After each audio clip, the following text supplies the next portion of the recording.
bit a big black bear, made a big black bear bleed blood. That one's hard. Do me the sheet one more time. I slid a sheet I slid, upon a slitted sheet I sit. Wow. Hi, I'm Michael. This is our Around the Planet newsletter interview series. This is our fourth or fifth one, and sitting down with Troy Potter. Troy is a salesman at the Hyundai store, and the goal with all of these, as they have been, is just that we would get to know one another.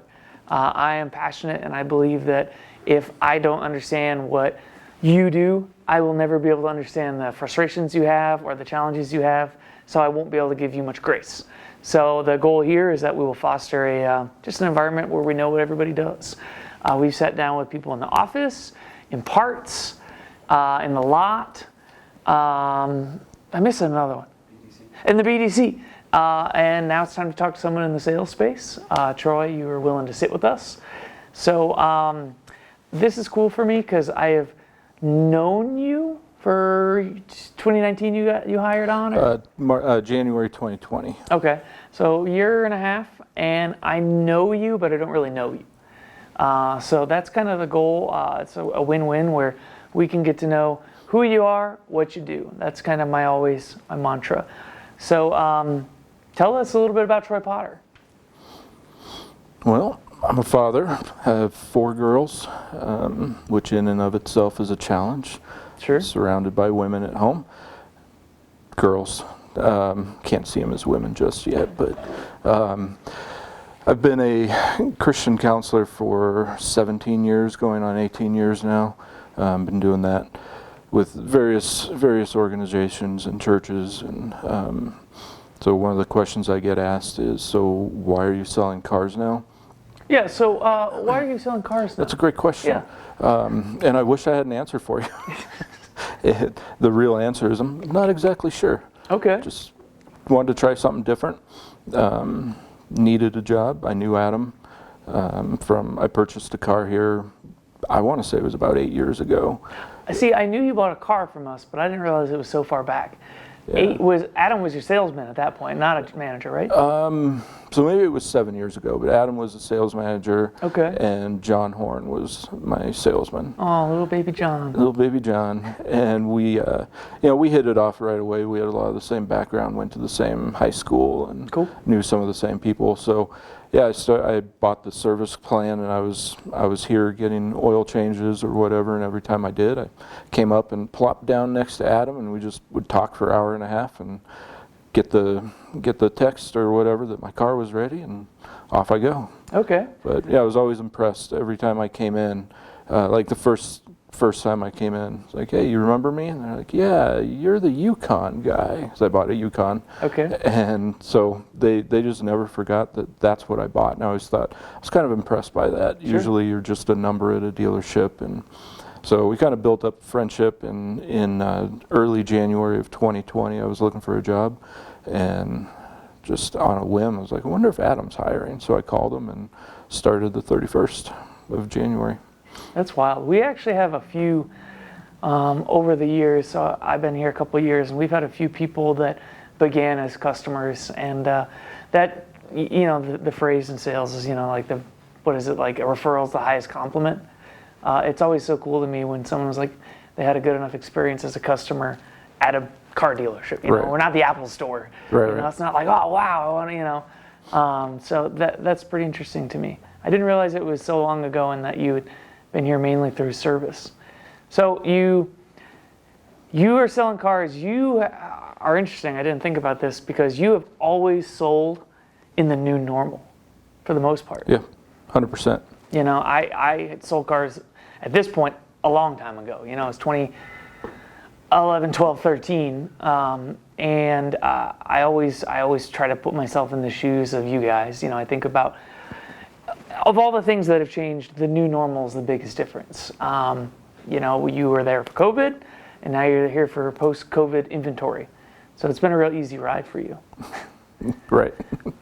So I guess educate us all on what are the challenges, and I guess the wins. What are the hard things you have to deal with, and what are the things that really are rewarding right now in the car sales universe, I guess. It's kind of open-ended. Sure. Yeah. Big question. Yeah. So I think for me, like you said, I'm in the post-apocalyptic, or rather post-COVID world, and so that's been my experience in sales, is just working in this situation, and we've not. I don't know. It's been weird. It's been either we're on fire, like the last 2 months have been, Sure. or nothing. I mean, I remember a day where apparently I'm the first one to ever be up from bell to bell. Not a single customer. It It's was not a title you want to hold. no. It was As a marketer, that makes me cringe. You're right. Yeah, it was pretty rough. I didn't enjoy it at all. But then I've had the days where sold 6 on one Saturday, and I mean, so I've been on all Sure. the extreme ends of that. So I think the challenges for me have been trying to figure out what this is all about. There's such chaos from busy to nothing, Sure. to trying to figure out where it is that I'm supposed to be. Sure. But it's been fun. I think one of the things I've really enjoyed about this job is being able to get to know people. Adam, my manager, would say that I spend too much time with my customers. Maybe not now, but at least when I started. And I think that's just my nature, is I spend time with people. But when they're done, after they purchase, or even if they don't purchase, they come back and take me out to lunch, or they'll send me things, or just, hey, just thinking of you type emails and That's stuff cool. like that, and a lot of referrals that way. So I like getting to know the people. Really, they're not a number to me. Sure. They're, friends. I've actually got a guy that I sold to that he and I are going 4-wheeling and then going shooting together. So That's awesome. It'll be a lot of fun. That's like one thing that I sold before we were One Price, and you've obviously sold in a traditional selling environment, a negotiation environment, and it wasn't the end of the world, worst thing ever, but it was slightly more confrontational, just because it was kind of like that dance, it was like, who's going to move first? But one thing that I specifically remember selling cars was that there was never like going in for the kill in the One Price. You're slowly building a sale rather than getting a sale. Right. And that was one thing that I remember I enjoyed selling cars, where it was much more relational when you went to the One Price. So it's funny how you're saying, like, maybe I talked to him too much. If you go to like 1997 and we were at a dealership, I'm sure they would have been like, Potter, make a deal. Where now we just kind of, there is this relational selling, or whatever you want to call it. So it's cool to see. I mean, you see that with all the salespeople here. I just sat in on a orientation with a new hire, and he said, I'm not really a salesperson. I was like, you'll be great here. Right. What would you say are some things about you that would perhaps catch people off guard? Going back to I don't think we align with a lot of stereotypes of car dealerships, like doing this kind of stuff. Not a lot of car dealerships do this. Right. So I think you have already proven that you kind of break that mold.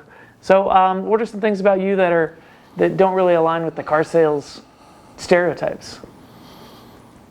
Well, first off, I'd say if you were a negotiation dealership, we wouldn't be sitting here. I wouldn't do that. I can't stand that, actually. Sure. So as a customer, I enjoy it. I enjoy the fight, but as a salesman, I would absolutely hate it. Sure. But things about me that probably very few people here know is held a state record for running under a 4-minute mile. What? Here in Colorado. Used to race 600 class motorcycles. Got hit by a drunk driver on my motorcycle. A lot of different things like that. Keep going. You're just giving, these are all really cool things. Extreme skier, skied with Warren Miller. Got invited to be on one of his movies back in 93, 92, back then. Okay. If you're not old, you don't know who Warren Miller is, but okay. I think I'm just about to be old, though. I'm getting close. Okay. He was an old ski buff film guy. Okay. Did all kinds of backcountry and hella skiing type stuff. yeah, I don't even know where to end that of what I've done. What's weird about me? There's Last thing plenty that there. I remember, you have a background in some form of production. Yeah. I remember you saying that like the day I met you. You're like, oh yeah, my name's Troy, and I also know video stuff.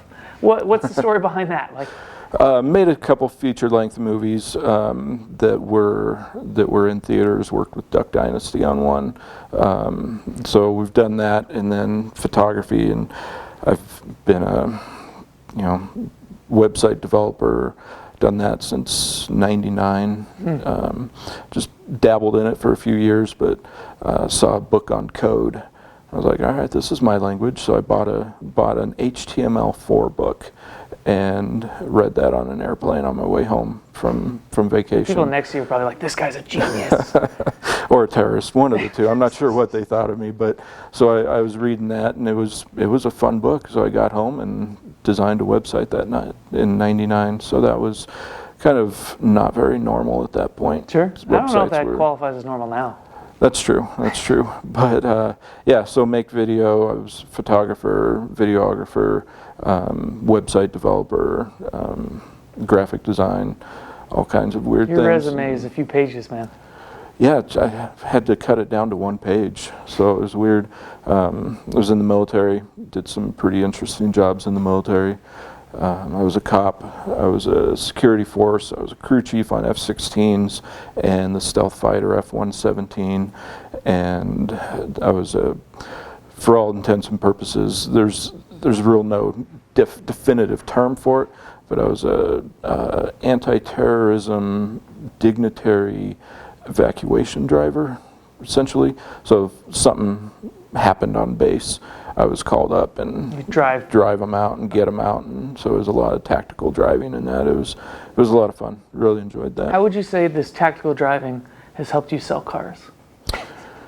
It hasn't. Yeah, well, yeah, right. It hasn't. It has not. No, we'd have to cut camera at that point to tell you, but Well, Troy, do you have a lot more background than I thought you did, to be honest. So for me, this is really cool because cameras end, and I'll probably pick your brain on this stuff. And my goal, like I said before we started this, was just to get to know one another, because who would have thought? That is a remarkably broad background, and my hope is that someone will watch this and be like, I got to talk to Troy about X, and then someone that you don't expect comes to you, and all of a sudden you've got another connection in the dealership. So I know you just walked in and I grabbed you, so thank you for doing this.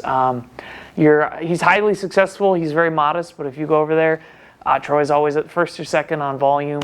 He's got great CXE, so I mean, this guy does great work for the dealership, and he's an interesting guy, and he's a very nice guy. So appreciate it, Troy. absolutely. Keep an eye out. This will be in an email. Cool. Been looking for it. Awesome. Thank you.